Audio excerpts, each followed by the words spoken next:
Hello. Energy market jitters and electricity demand trends is the focus of the Office of Utilities Regulations latest webinar as we put the focus on these very timely issues. Good morning, good afternoon, good evening, and good night, wherever you are in the world joining us for this important event. We thank you for logging on. I am Elizabeth Bennett Marsh, the Acting Director of Consumer and Public Affairs at the Office of Utilities Regulation in Jamaica. In 2020, the OUR saw a 56% increase in the number of consumer complaints by customers of the Jamaica Public Service Company Limited, the sole provider of electricity supply in the island. This high increase in complaints, which came on the heels of the COVID pandemic, prompted an OUR investigation. The findings revealed that the higher consumption was found to be a significant explanatory factor for bill increases. This was not unexpected, as more persons were staying at home, including children, as schools, I beg your pardon, were ordered closed. The investigation also revealed that two important billing parameters, fuel and IPP costs and foreign exchange adjustment, were found to be higher on average during the period which complaints were received. Recently, international developments, which have seen escalating fuel prices, have not left us unscathed. In fact, two of our major utility providers have been advising their customers, I beg your pardon, about how this will be impacting not only their bills, but also service. As we delve into this issue, energy market jitters and electricity demand trends, please help me to welcome our panelists. Cedric Wilson is Director or Deputy Director at the OUR with responsibility for the electricity and water and sewage sectors. Valentine Fagan, Power Systems Generation Consultant at the OUR. And Gerald Lindo, Sustainable Energy Expert at the Caribbean Center for Renewable Energy and Energy Efficiency, CCRE in Barbados. Gentlemen, welcome. We also have sign language interpreter Mian Quinlan joining us to facilitate the hearing impaired. Feel free to drop us questions in the chat. We're joining live on YouTube and Facebook on the OER platforms. We also have PBCJ YouTube platform, which is taking a live feed of this very important webinar. So let's get right into it. I now invite Val Fagan to present an overview of the state of the global energy market and its impact on electricity generation in Jamaica. Val. Thank you, Liz. Thank you for that introduction. Good day, ladies and gentlemen, wherever you are in the world. Today, we thank you for taking time out to share this moment with us. We understand that the OUR, that these are challenging times in global affairs. We also recognize that there are very few issues that are as important and impactful as the energy sector as it relates to the functioning of modern society.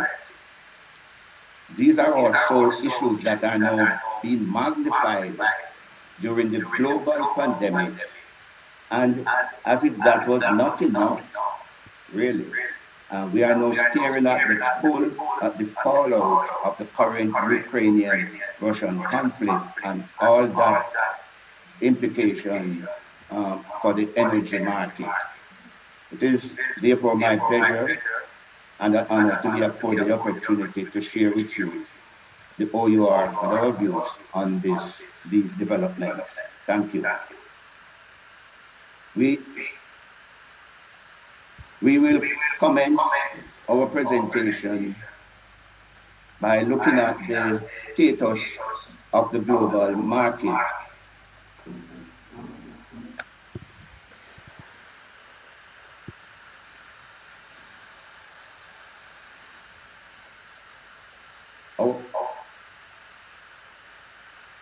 Our Our presentation content for this morning today will include a review of the global energy market status, the events impacting the oil market, and getting back to home, the impact on electricity production in Jamaica. Let us look at the global energy market. A quick review. It is a fact that a secure and reliable energy supply is fundamental to the functioning of modern societies. But demand and supply dynamics in this very important market are highly sensitive to geopolitical events, and this is especially true for small importing countries. The market is already challenged to function effectively through the COVID-19 pandemic, and we are now being impacted by the Ukraine-Russian conflict. Now, in looking at the market, it is seen that the market is controlled by just a few countries. 5 countries account for 47% of global oil demand, and 5 countries also produce 53% of outputs in the sector. We have the situation where OPEC Plus, which is the group of oil exporters, they control 50% of oil supply. So they pretty much, within that grouping, control the dynamics of the fuel market and, by extension, the energy market in most countries. Currently, we are experiencing what we can call an energy crisis. And this exists as a result of demand and supply dynamics. And we have a situation where, due to the robust recovery of the larger economies from the pandemic and compounded by the sluggish supply logistics, we have a situation where demand is struggling, supply is struggling rather, to meet demand. And this, you will recall, a year or so ago, when the reverse was true, when because of the lockdown, so to speak, in the pandemic, there was a significant oversupply as the demand has been destroyed. This led a number of producing countries and producers to cut back on their investment and to cut back on their production capacity. But now we are seeing a resurgence in demand and there's a lack of supply. The other issue which compounds the market is that natural gas is also interconnected to the energy oil market. And this is as a result of the international awareness of climate change, and a number of countries are shuttering coal plants to improve their environmental performances. And as an intermediate fuel, natural gas has been utilized to bridge that gap. The situation is now that natural gas is now becoming a victim of its success, as more countries are logging on to natural gas. The supply logistics has changed, where it's not only pipeline gas that are being used, but we know of a situation where gas are being shipped from various hubs right across the world. So there is an increase in demand for natural gas, which naturally will impact pricing. Let us delve a little bit into the top producers and consumers. We know that the 5 countries, which is really USA, Saudi Arabia, Russia, Canada, and China, they produce 53% of supply. The rest of the world, 47%.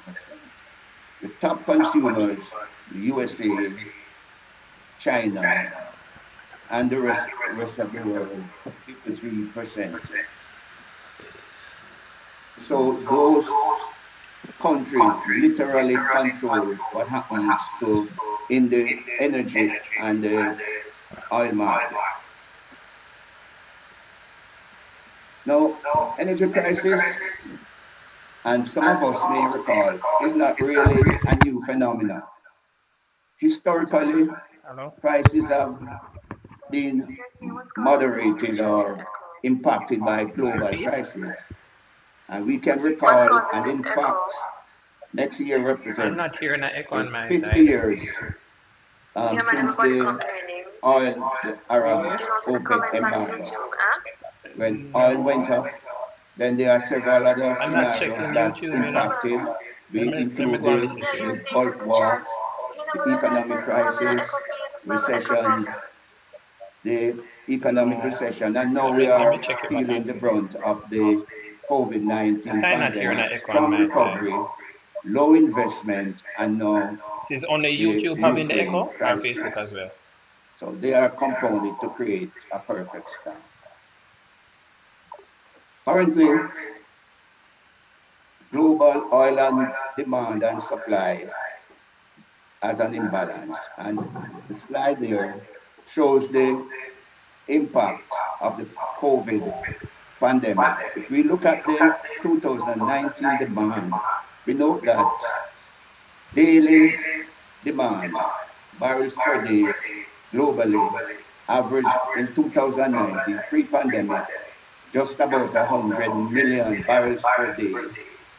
And the current demand, as we speak now, roughly, as 94 million barrels per day, given that the recovery has taken place in the economies.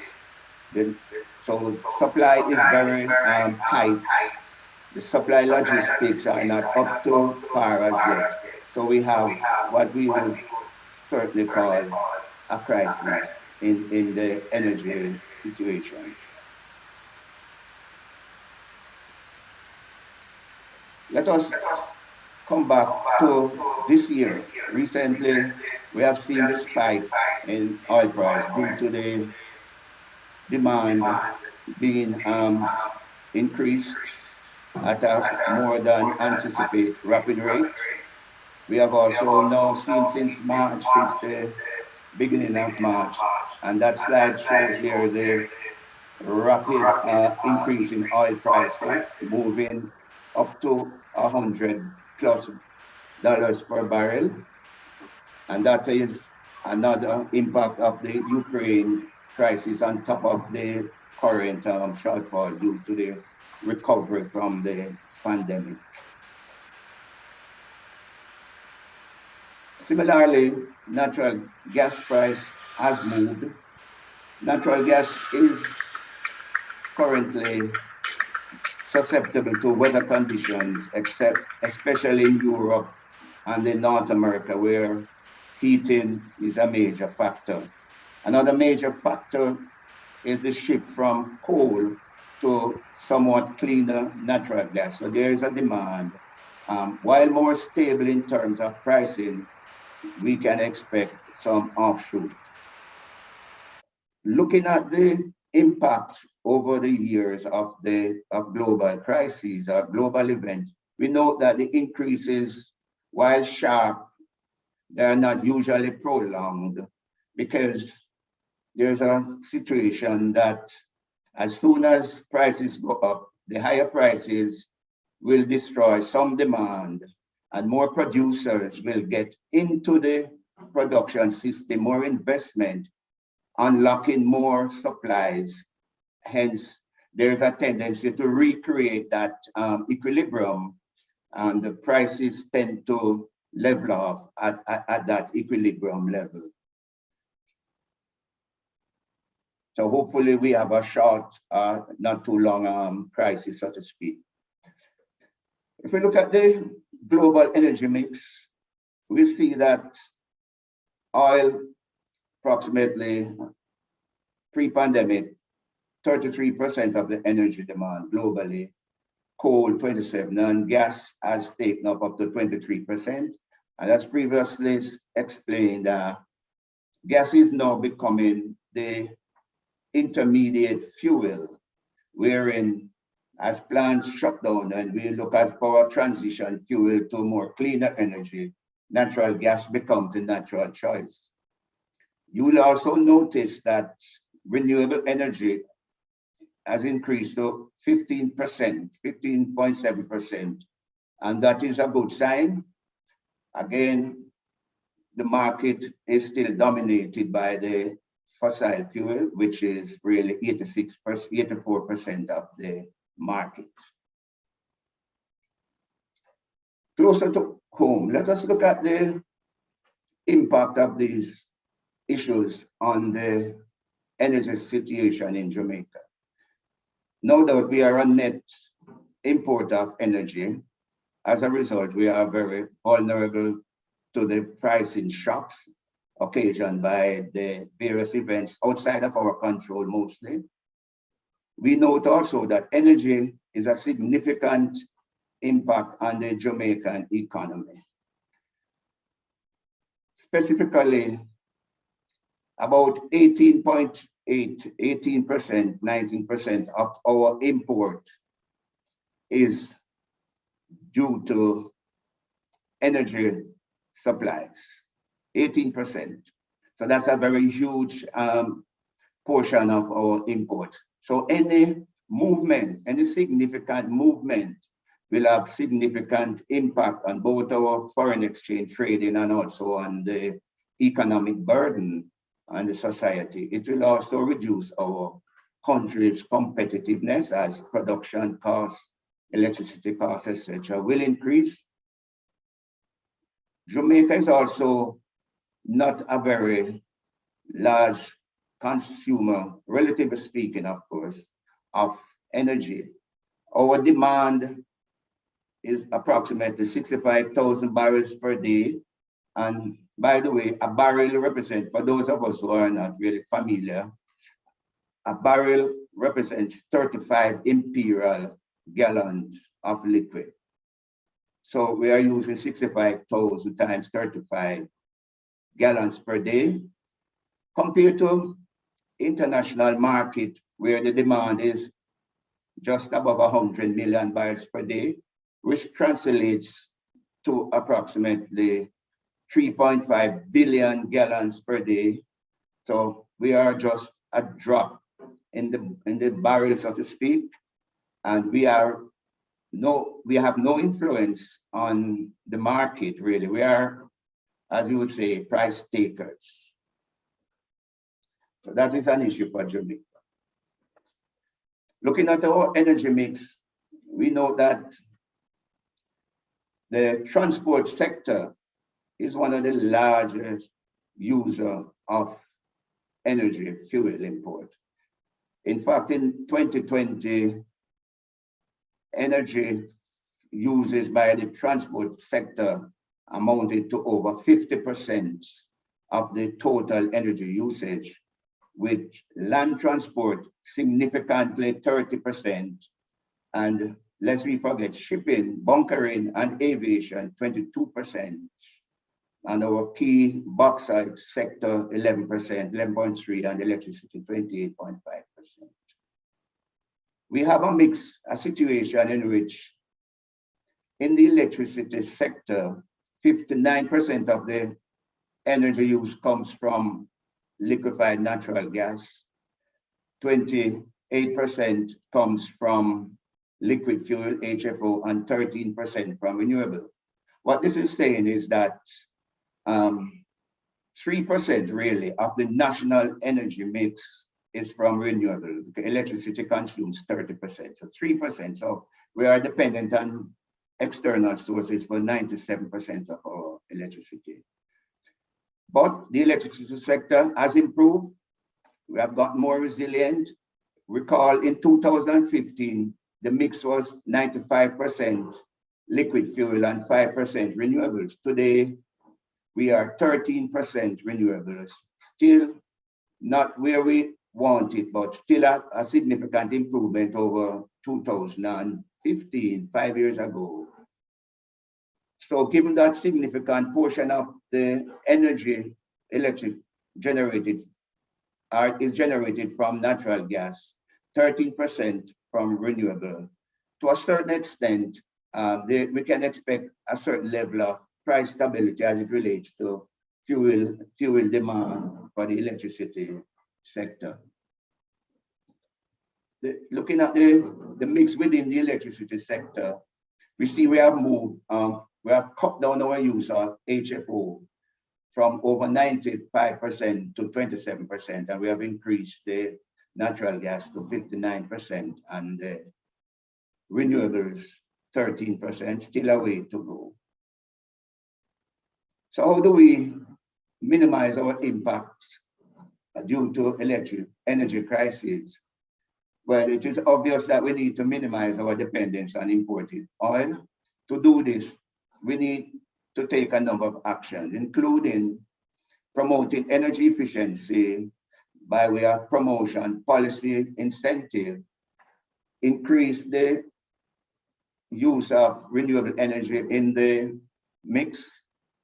And I will just go back to that.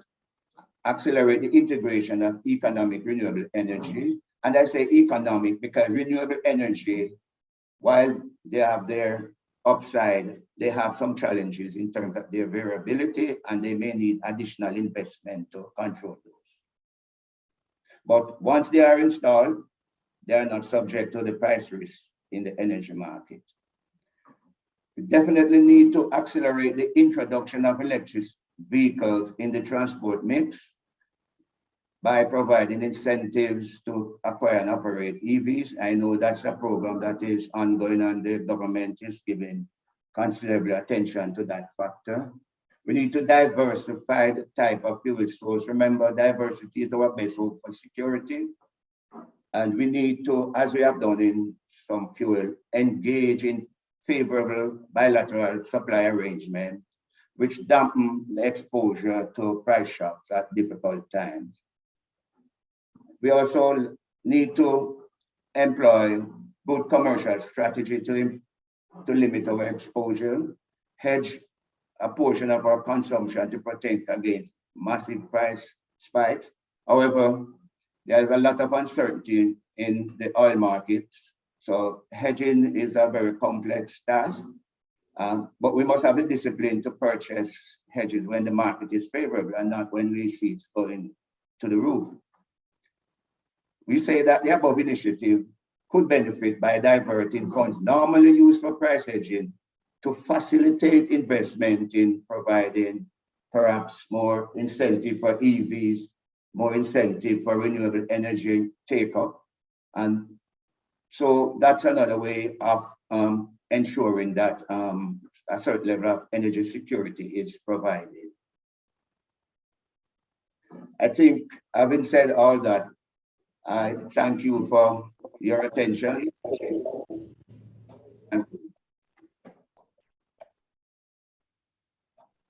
Thank you very much, Val Fagan. I hope you can hear me. Can you hear me, Val?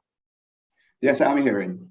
Okay, great. And we want to apologize to our viewers for the sound distortion that you were hearing at the beginning of the webinar. We have got it sorted out now, and we'll ensure that a better version of this webinar, certainly at the start of it, will be provided on our feed after today's proceedings. So Gerald Lindo is a sustainable energy expert at the Caribbean Center for Renewable Energy and Energy Efficiency in Barbados, and he will offer a regional perspective as he presents on electricity demand trends across the Caribbean and propose some possible scenarios for how such demand might be met. Gerald, over to you.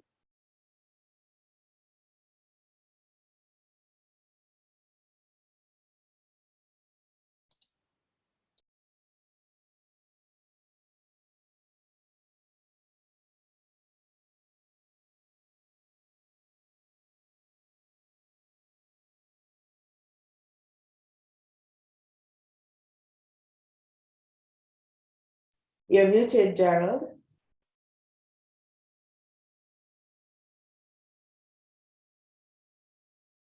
There I was chatting away for 30 seconds and You're Talking good to now. myself. Yeah, sorry about that, everybody. I'm Gerald Lindo, here to talk to you about electricity demand trends in the Caribbean. Going to cover three areas very quickly. First, the trends themselves, what future drivers of demand might be, and how we might meet future demand in the context of the clean energy transition that we're all going through. So let's get into it. Um, Electricity demand, generally speaking, can be thought of as a function of what's going on in the economy. If there's a lot of activity going on, if people are running their ACs and turning on their lights and doing the things that people do in an economy, then electricity, in as much as it's the lifeblood of an economy, would follow that pattern. So when you're talking about trends in electricity demand, we first really need to look at what's going on in the economy. Here's a snapshot taken from ALADE data of what we've seen in the last decade or so over a cross section of Caribbean countries. There are differences between the countries. We have Trinidad and Tobago, which is a large energy exporter and producer. Most of the other countries are really importers of energy. Belize is a unique situation because they have an interconnection with a much larger market, Mexico, to get their electricity. But overall, if you look for a trend, you're not seeing too much. You have to look very, very closely. You can see that there was some economic downturn in Trinidad around the middle of the last decade. Same thing in Suriname. Grenada had nice even growth growing up, and there was much more modest growth, if not flatness, in the rest of the places in the Caribbean that we're looking at. If you look at the GDP overall rather than per capita, you see again the same sort of trend. So if we were trying to relate this now to energy consumption, energy demand, what would we see? Well, not too much, unfortunately. Just like the pattern of economic growth, the pattern of changes in the final consumption of electricity in terms of the total gigawatt hours consumed in the region is mostly flat. You have to look very hard to see some trends, but they are there. In Trinidad, for instance, you see that economic downturn that happened around the middle of the last decade, causing a dip in electricity demand. You see some rays of hope in Haiti, and that's pretty much it. Because of the sort of, in large part, stagnation that we see in the region, that's reflected in electricity demand. Until we get our economies booming and growing, electricity demand is not going to be doing very much. If you try and take a closer look and start to look at sector by sector, you can see a little bit more. Trinidad, which has a very large industrial base because they have very cheap electricity prices because they have their own home resources at home. You can see the industrial base there, the industrial demand following the same pattern that we noted before. Everywhere else, you're not seeing that much of a change in terms of what's going on in industry. If you talk about commercial services and public sector, you see a little bit more now. And this is interesting because commercial services and the public sector, they're a little bit more sensitive to other factors, not just what's going on in the economy, but for example, occupancy of buildings. Or for example, well, you can see, for example, in 2020 at the rightmost side of the screen there, because that was the start of the pandemic, you see this big drop off in Jamaica's commercial demand. That's that top blue line right there. If you look at Belize, the red line from 2011 to 2012, you see a dip right there. That's because they had Hurricane Richard and Tropical Storm, I think it was Harvey, in those 2 years. And so a lot of businesses kind of shut down, a lot of people were staying home, and so you saw that dip in commercial demand. But without those exceptions, you see this flatness continuing. Residential, same sort of story. If you turn back to Belize again, during those tropical storm years where businesses weren't quite as occupied, more people were staying home, you see that increase in residential electricity demand. Trinidad, that top line, well, again, they have very, very cheap prices. They are, dare I say, promiscuous in their energy use in Trinidad. They use a lot of electricity at home, and you can see that in that very high level of consumption. But with a few exceptions and some fluctuations, you're not really seeing that much change in the residential sector. Now, what's the takeaway from all of this? A few things. First, demand and economic growth are generally very closely linked, and demand growth in the Caribbean appears flat mostly over the last decade, because of we don't necessarily have the most vibrant economies, unfortunately. This is a commonality among us, despite big differences. You have people who are exporting energy, like Trinidad. You have people with interconnections, like Belize, yet the same pattern generally holds.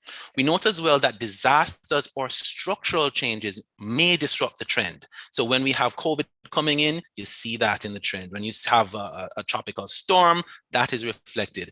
And if you notice Guyana a few slides back, their economic growth really picked up in 2020 because they found oil and gas. We can expect that structural change in their economy to also be reflected in energy demand changes. Some sectors of the economy are more inelastic or resilient to change than others. But generally speaking, you have to look very closely to find a real trend in electricity demand in the Caribbean. Now, looking forward, what might drive demand? Very briefly, things can drive it up, things can drive it down, and some things you have to really ask about. Things that might drive up demand, resource breakthroughs. If you're like Trinidad and you have a lot of cheap energy coming out of the ground, of course you're going to use it. Guyana is probably going to follow that same trend because of their discovery. So one would expect demand to skyrocket in Guyana. It's kind of the way it's very high in Trinidad right now. Electric vehicles, a very, very fascinating structural change here. We're not just talking about a variation in the amount of vehicles on the road. We're talking about a qualitative change in the thought of fuels that these vehicles use. And so if you have people switching fuels from gasoline to electricity to move around, that's a structural change that would really drive up electricity demand. And of course, economic growth. It is something we're all pursuing. And if we finally get the genie out of the bottle, if we finally unlock economic growth in the region, you will see demand going up. That said, it could be mitigated by technological changes and specifically efficiency improvements. The Caribbean does not necessarily have the most efficient economies in the world, mostly because of the driver of tourism. Tourism is not very energy efficient because you're trying to have people living in luxury, right? So we're not the most efficient economies, but as more and more efficiency technology takes root, we're talking about efficient lighting, we're talking about more efficient industrial processes, you can expect demand to fall.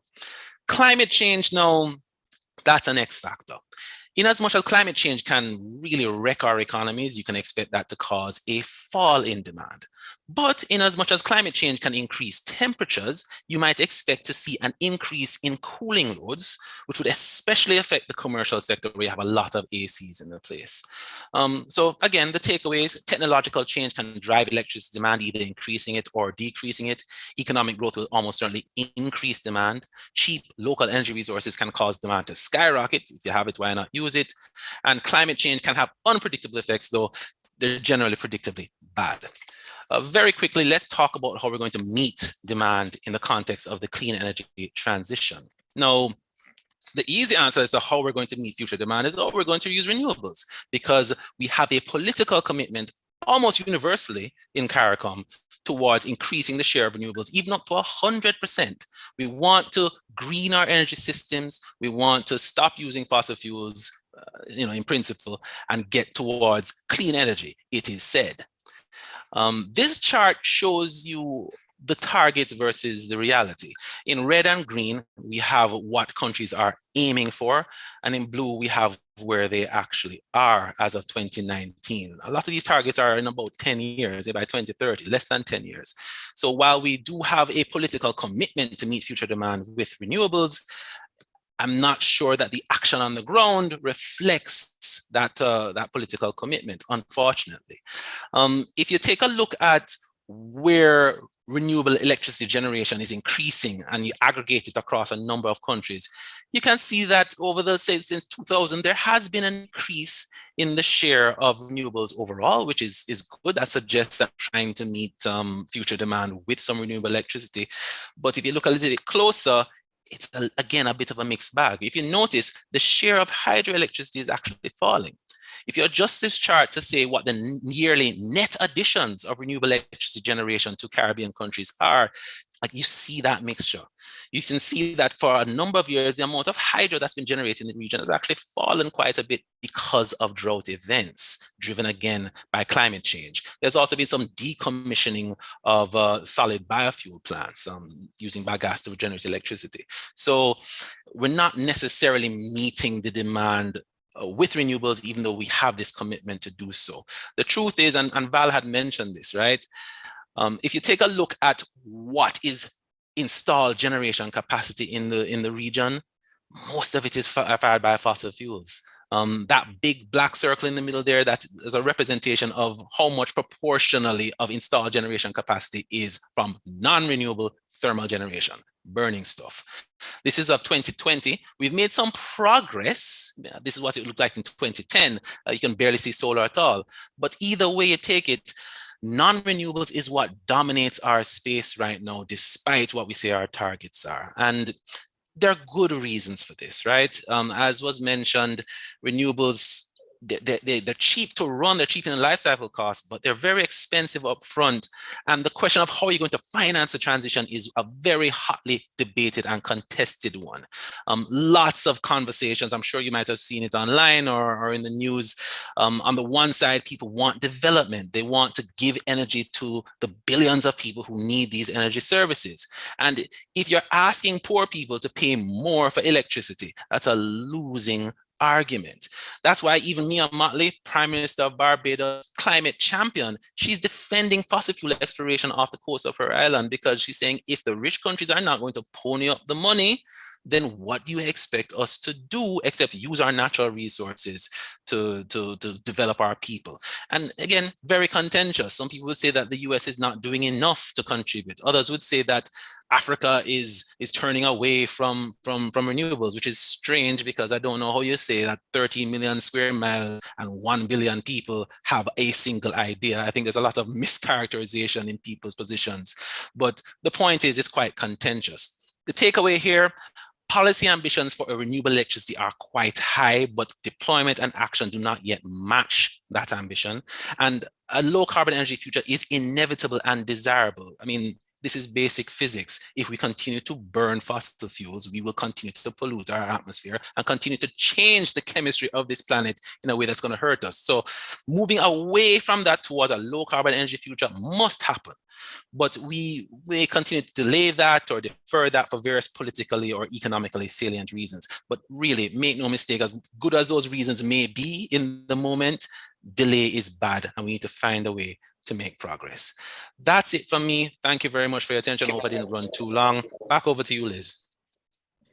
Thank you so much, Gerald. So I hear you saying, Gerald, that across the region, demand for electricity is more or less flat, but at the same time, the demand can be prompted by extenuating circumstances such as Correct. natural disasters, COVID, technological developments, and availability, because I see where Trinidad is really enjoying high consumption because they can afford it, yes?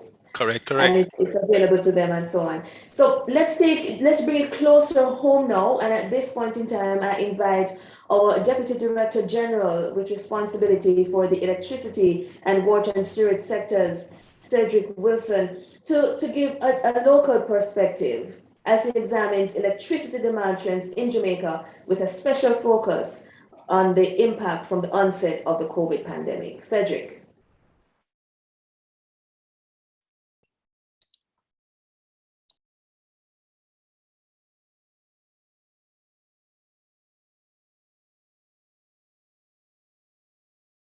So I know you'll unmute, Cedric. I know you'll unmute.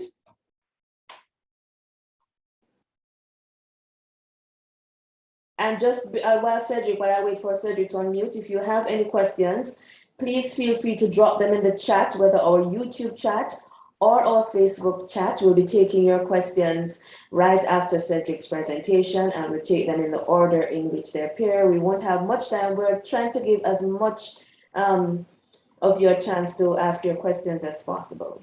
Cedric. Yeah, I'm sorry about that. You know, I fell in the same trap that Gerald before me fell in. But we have spoken about electricity demand across the region. what I really want to do is to focus on Jamaica, and specifically what I really want to address is the question of reality and risk. Those two things. It was Rumsfeld who said that there are no knowns, there are known unknowns, and there are unknown unknowns. And the one that gives us the most problem, if I should paraphrase what he says, is the unknown unknowns. And this was the situation with COVID-19, as we called it, because nobody knew exactly how to handle it medically and socially and economically. We were at a loss. So what I'll be doing, I'll be looking at the impact of COVID on electricity demand in Jamaica. Then I want to be looking at the impact on consumption, energy consumption, electricity consumption, to be more precise. Then I'll talk about the risk, and then hopefully I can look at the takeaways from all of this. So let's take it from there. I have two graphs on the screen. One is before COVID, and one which shows the situation before COVID, and the other shows the situation during COVID. All right, the first one to the left, and if you look here, the first one to the left, the red line shows what consumption was in 2020 January. And the blue line shows what the situation was in 2019. And what you notice is that the red line is above, which means that at the beginning of 2020, the average daily demand was higher than what it was in the previous year. In fact, it was, on average, it was 39% higher than what it was before. But if we should draw a line to say where COVID started, for us in Jamaica, it was in the middle of March 2020. Now, when you look at the situation in October, the situation is completely reversed, where the red line would show you what the situation is in 2020 in Jamaica as compared to what the situation was in 2019, which is shown by the blue line. So what you actually see there is, on average, for the daily demand, it was 8.5% less than it was in the previous year. So immediately you understand that COVID had a big impact on the demand. The other thing that is noteworthy is that the demand curve throughout the day tend to be a little bit flatter, and the difference between the day peak and the evening peak, so to speak, was not as significant as it was before COVID actually occurred. So this is one of the things that we recognize, that COVID created a big impact on demand. Now, when we talk about energy consumption, we are talking about energy demand over time. So we're talking about kilowatt hours here and not just megawatts or kilowatt. We are talking about megawatt hours here when we talk about consumption over time. And when we look at the total electricity consumption situation, the overall consumption situation during 2019, that is before the pandemic, 2020 during the pandemic, and 2021, when things started to ease a bit, what we notice is there was a 7.1% reduction in overall energy consumption in 2020, but in 2021 it grew a little. it grew by 1.4%. But in order for us to get back to where we were in terms of consumption level in 2019, it means that at this point, electricity consumption in Jamaica will have to grow by at least 6.1%. So it requires a big jump.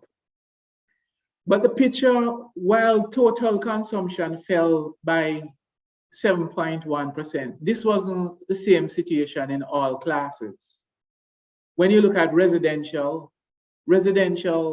grew by 3.4% in 2020, the first year of the pandemic. And of course, we know this was caused by people working from home, people doing school from home, and so on and so forth. But in 2021, it fell by 1.3%. And that is because people were turning up at work again. And as well, there were economic dislocations. So some people were without jobs and that kind of thing. But for us to achieve, when we look at where it was in 2019, consumption for the residential class of customers is 2.1% above where it was in 2019. And from the looks of things, we won't be returning to that situation again. When we talk about small commercial consumption, shops, mom and pop shops and little stalls and grocery shops in your community, what happened during 2020, the COVID year, the first year of the COVID, the consumption in that category fell by 10%. So small businesses were hit hard. In 2021, it grew marginally by 1.5%. But in order for it to reclaim its position that it was in at the end of 2019, it would have to grow from this point during 2022 by 11.3%. So it would require a big jump. Now, when we look at the large commercial, which we're talking about hotels and manufacturers, those kinds of business, that area suffered a big hit. In 2020, consumption fell by 12.1%, but it showed some measure of resilience in 2021. It grew by 5.3%. But in order to get back to where it was by the end of 2022, it would have to grow by 8% over what happened in 2021. So what we have is overall where we are in 2022 now, 2022 March, we are still behind where we were at the end of 2019. So there is a lot to cover. Now there are risks. What we, I want to talk for a few minutes on what is called the duck curve, which was identified first in California.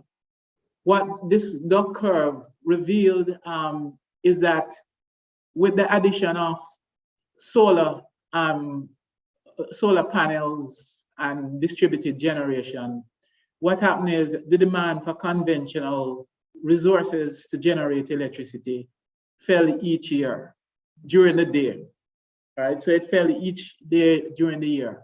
And so this is why the belly of the duck curve got lower and lower and lower. While this is good, and it is good for environmental reasons, from the perspective of what happens to how you use the assets, if it falls very low, there is a potential for overgeneration. It means that you are going to have conventional assets that you might not be using. And one of the things, the risk that we face with what is happening now is it could lead to a duck curve situation where some of the assets for generating won't be used, because we are operating in the context of a revenue cap. And with that revenue cap, if volumes are low, what will happen is the following year, prices will go up. And what this will do is it will make renewable energy much more attractive. And beyond a certain point, it could actually affect the cost of electricity for people who will remain on the grid and are without renewable resources. So that is one, the duck curve.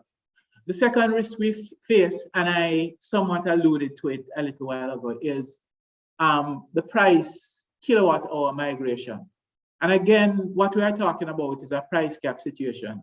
The price cap is, as I've said before, if you don't get all of your revenues, if the utility doesn't get all of its revenue in 1 year, the following year prices will go up to ensure that the balances that were unrecovered the previous year will be recovered the following year. So when you have low volumes, like in the case of COVID, what you find is that the price goes up. And what this could turn out to be is that people see higher prices, they migrate from the grid and find other ways of substituting for electricity on the grid.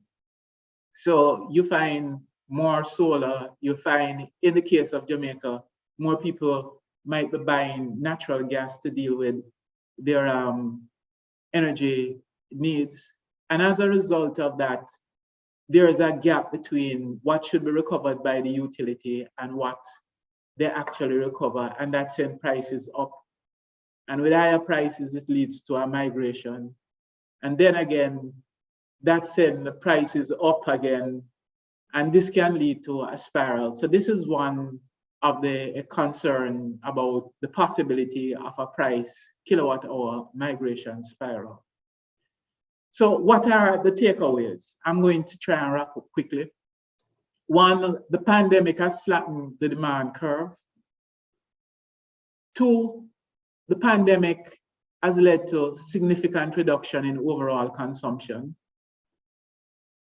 Then what we do know with the relaxation of, even with the relaxation of COVID protocol, it is unlikely that overall consumption is likely to achieve the levels that it were at in 2019 before 2023.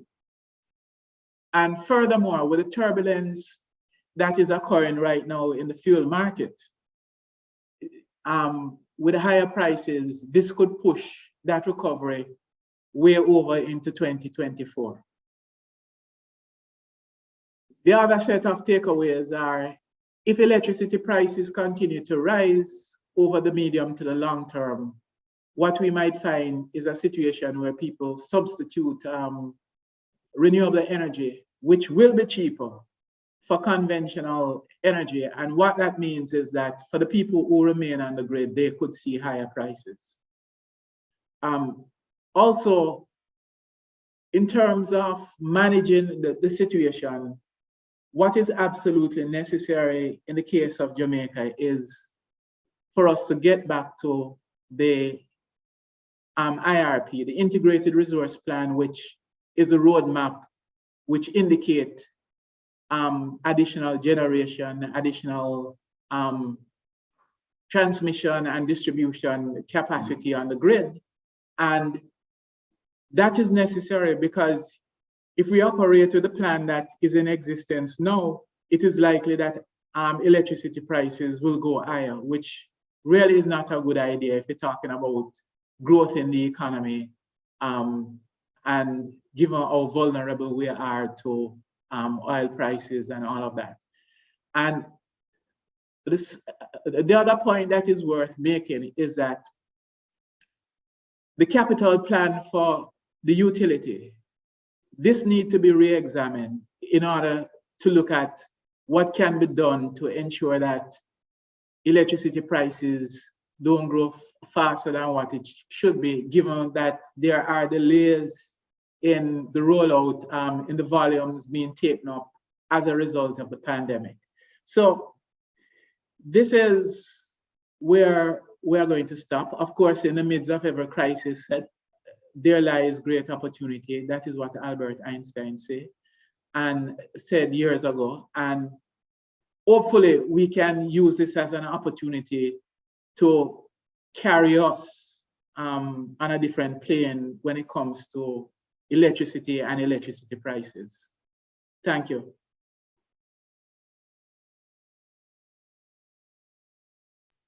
Cedric, for that presentation, rounding up our presentations this morning, and the questions are coming in fast and furious, gentlemen, both on our YouTube and our Facebook platforms, and I'm going to get right into it. First question comes from YouTube. Kirk Scott is asking, he's saying, I've seen graphics and data suggesting that places like Jamaica, for example, could have reached grid parity in 2009. Beyond that time, the gap between the cost of fossil generated and solar energy increased dramatically in favor of solar.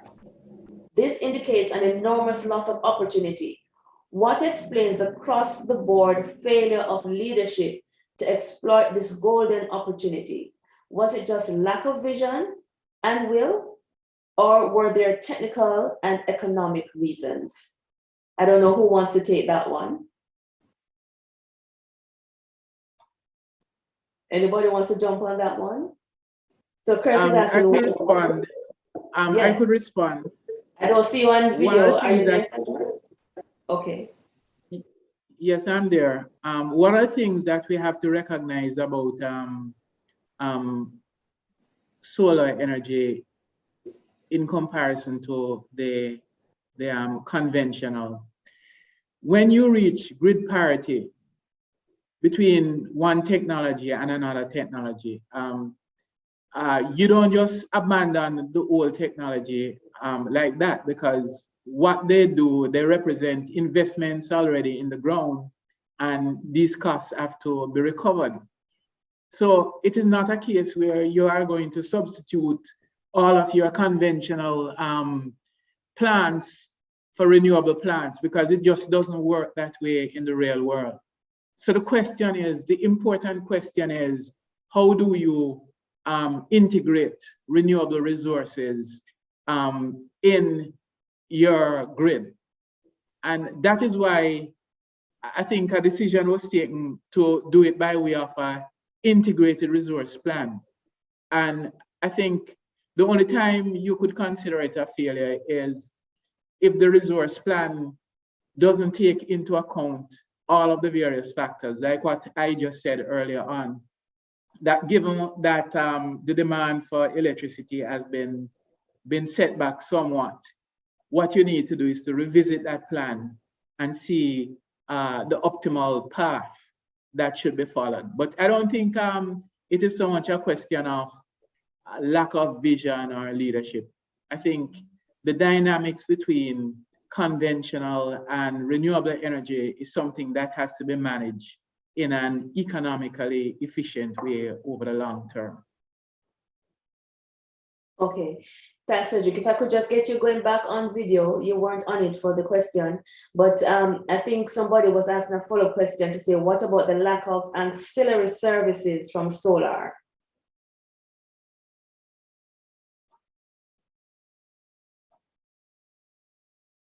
I don't know if that you want to take that one, Cedric. I'm not certain what exactly is being asked there. Okay, I don't know if fine. can handle it or Cedric, I am also not too clear as to what are the requirements in terms of the question, basically. Perhaps they need to rephrase that question in terms of the ancillary service. I don't understand this. Well, I imagine that part of that might be the sort of services that spinning reserve can provide that solar can't really. Things like voltage support. I think one of the things with solar is, and this is further to Cedric's point, you're going to have to pair it with a lot of other things to make the entire system work. Like solar would have to be deployed with storage for it to, for you to be able to manage the grid in a way that makes sense for the consumer. And so I think that's what the question might have been getting at with respect to the lack of ancillary services. And it goes right back to the need to have an integrated planning approach. It's not just throw up a bag of solar, it is how do you balance that with the right amount of storage? How do you keep enough spilling reserve to prevent any disasters, that sort of thing.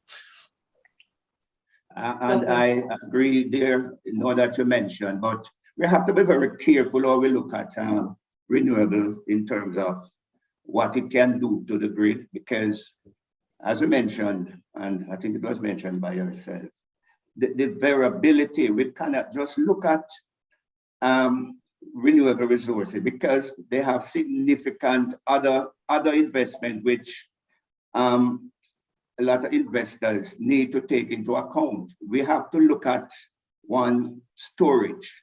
We have to look at where those particular resources are available, because recall a solar plant needs a utility scale, needs a very large land area. A wind plant, the wind is, in terms of the appropriate speed, is located in communities which are usually a distance from the load center. So the other facilities are storage. We need to provide storage. We need to provide long transmission lines. And we need to ensure that the grid can be operated reliably. We need to ensure that, yes, renewables are good, but we have to take them in context. We have to ensure that they are dispatchable, or that we provide means to allow them to be dispatchable. So it's not just, you know, put in as many or as much renewable plants and we get rid of it. It's not that straightforward. Thank you. Val, stay on. I can't see you, Val, for some reason. I don't know why, but you mentioned in your presentation that we are now at, great, I'm seeing you now. We are now at 59% of LNG in terms of our energy mix, 28% liquid fuel, and about 13% of renewables, compared to about 7 years ago when we were at 95% of fuel and 5% of renewables. 5%. We have heard this in the domain in recent times with the increase in world oil prices for fuel and the impact it's having on us here. Did LNG serve a purpose? Did the introduction of the LNG and the energy mix in the country benefit us at all, since we're seeing this increase now? How would you respond to that, Val? Well, to start with, you know, diversity is a very good form of security, and LNG provides that sort of diversity as an intermediate fuel in terms of the transition. If you look at the international scenario, which was presented earlier on, we show that in spite of the effort that internationally renewable energy as part of an energy mix is less than 15%, it's about 13, 14%.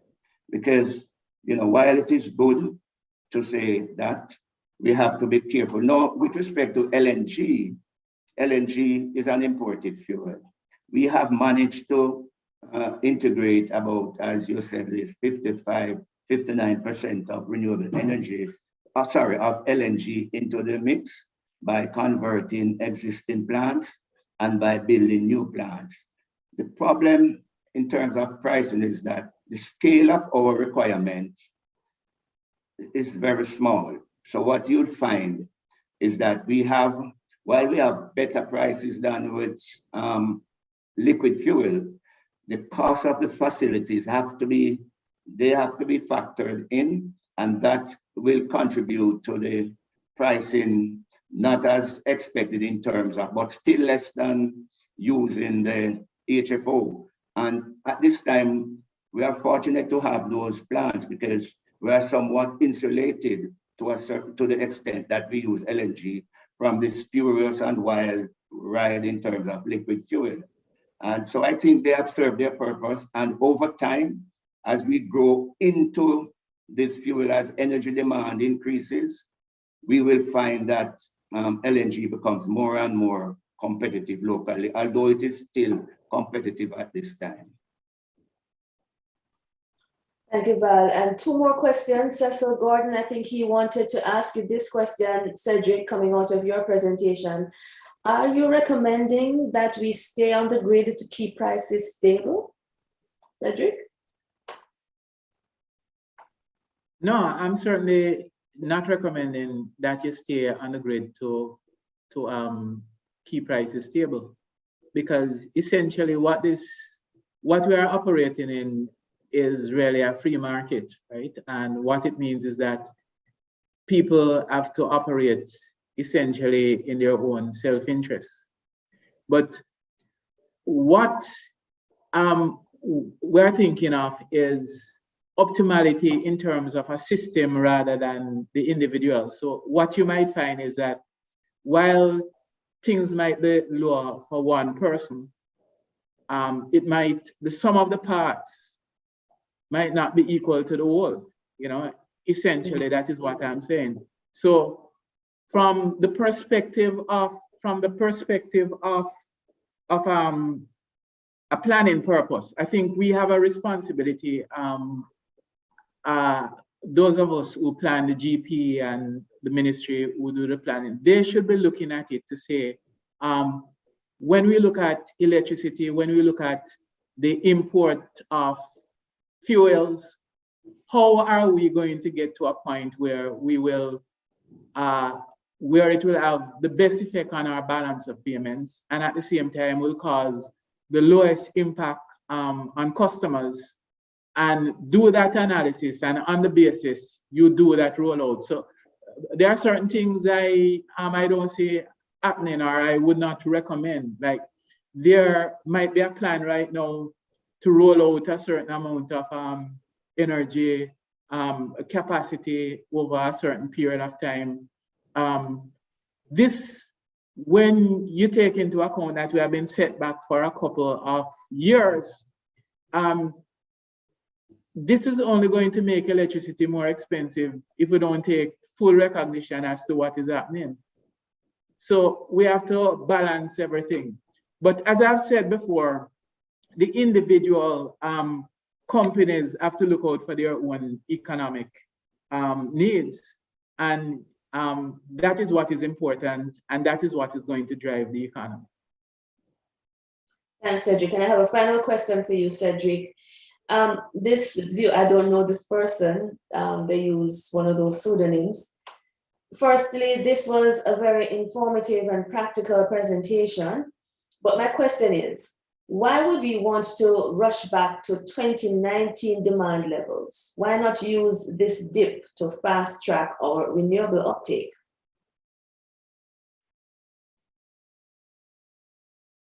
Well, if I might, go ahead, Cedric.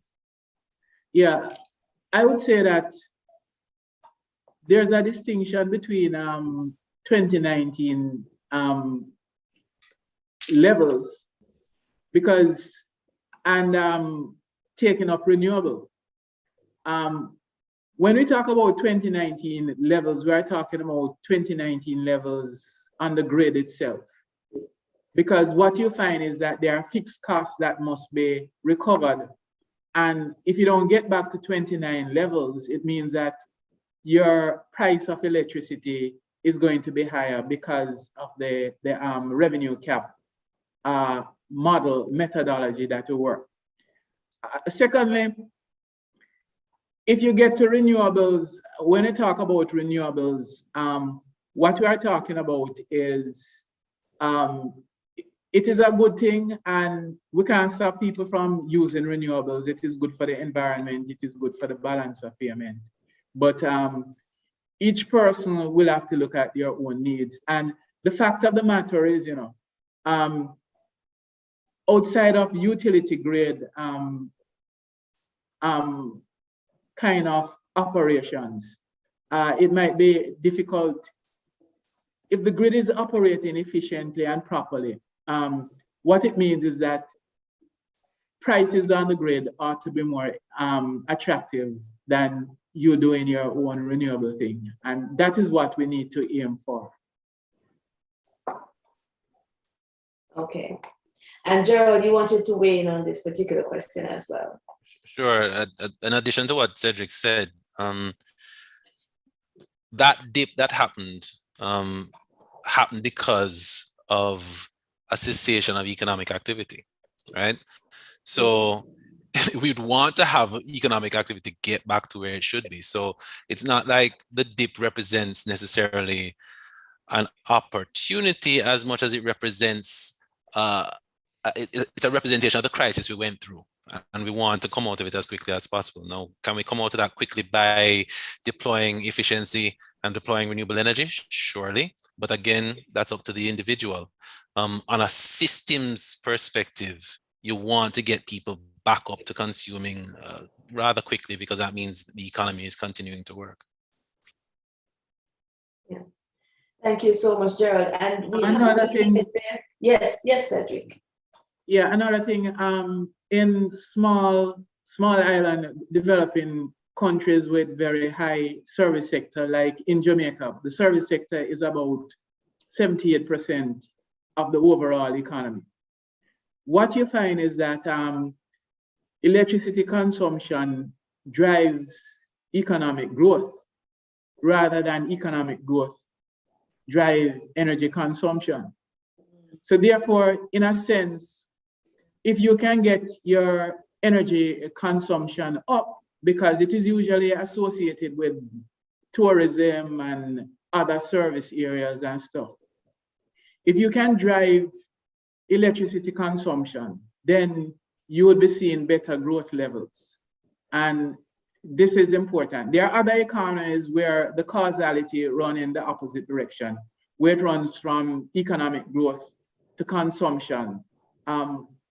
Those economies, the emphasis can be more on conservation rather than driving consumption. But consumption in the context of countries, economies like Jamaica, I think it is a good thing. You know, or you supply or how do you meet that demand is a different thing. But I think it is worthwhile taking that into account. Okay. Thank you so much, gentlemen. We have to leave it today. And thanks for those who post questions, including Denton Williams, Peter Henry, Kurt Scott, Cecil Gordon.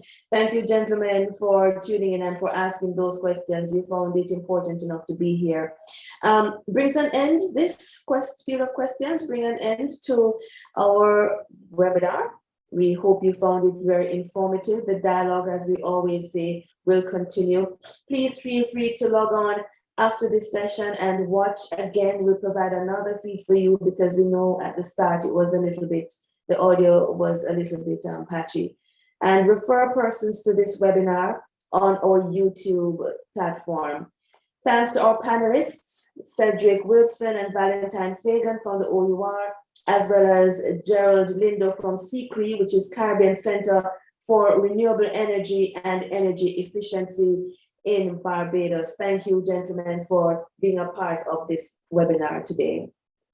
We also want to thank our producer, Gordon Brown, for putting it together, as well as Visual Tech, who provided technical services today. We want to encourage you to subscribe to our YouTube page so you can be informed of any latest uploads. If you want to be included on our mailing list, please shoot us an email at publicaffairs@our.org.jm.